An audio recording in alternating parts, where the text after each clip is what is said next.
I rose with both sorrow and gratitude to honor the life and legacy of the late Grand Chief CATHY Merrick.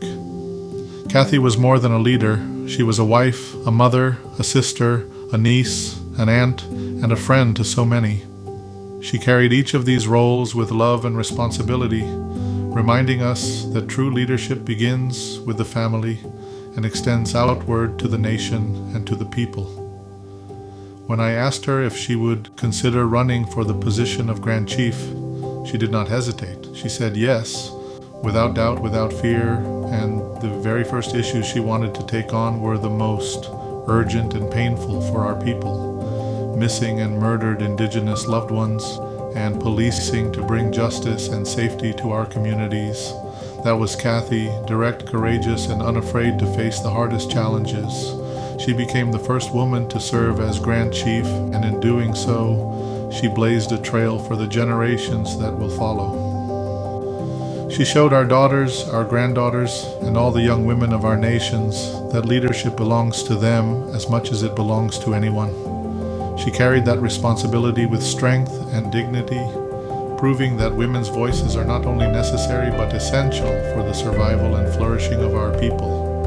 As a chief of her own nation, she also served as a mentor and a supporter to me.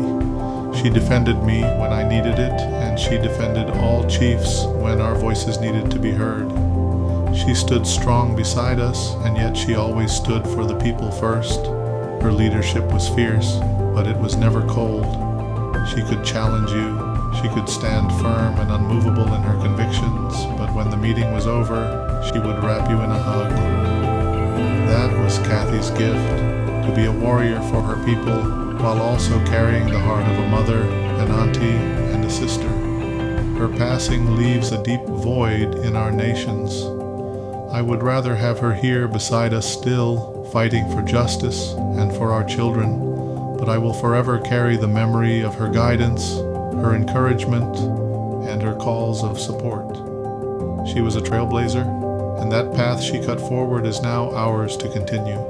I also want to express my deepest thanks to her husband Todd and to her children. Thank you for lending her to us, for sharing her with our nations when her presence was most needed. We cannot thank you enough. To her siblings, her aunts, and her uncles, thank you as well for supporting her so she could support us all. I believe she is still with us in spirit, and I believe she is reunited now with her parents and her ancestors. When we unveiled her headstone, 3 eagles circled above us. That was no coincidence. In our ways, we know the eagle is a messenger, a sign that the Spirit is still near, watching, protecting, and guiding us. I know in my heart that CATHY was sending her love to us that day. We will remember her not just as Grand Chief, but as a woman who gave everything she could for her people.